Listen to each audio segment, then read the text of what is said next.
కానీ అంబేద్కర్ వాదులు ఒకరికొకరు ఎదురైనప్పుడు మరి ఇందాక మనకి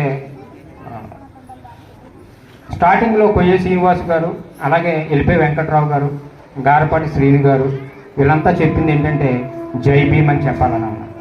జై భీమ్ అని అంటే విజ్ఞానానికి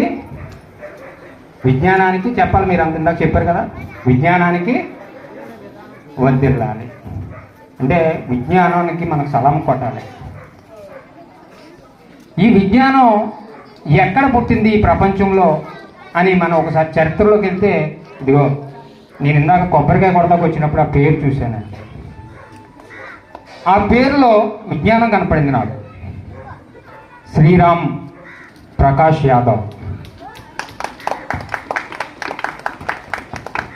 ప్రపంచానికి సైన్స్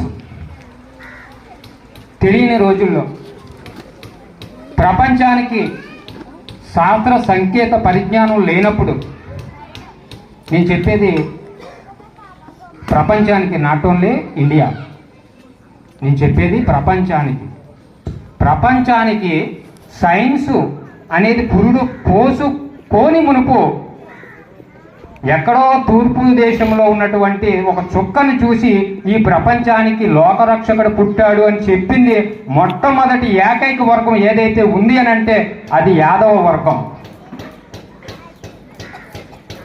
అలాంటి యాదవ వర్గంలో నుంచి వచ్చి రాష్ట్రం కాని రాష్ట్రం నుంచి, ప్రాంతం కాని ప్రాంతం నుంచి విజ్ఞానానికి గని అని ఇందాక కొయ్య శ్రీనివాస్ గారు పాట పాడారు. విజ్ఞానానికి గని ఏంటంటే స్కూలు. ఈ స్కూలు ప్రాంగణంలో, ఒక విజ్ఞాన గని లాంటి స్కూలు ప్రాంగణంలో విజ్ఞానానికి చిహ్నంగా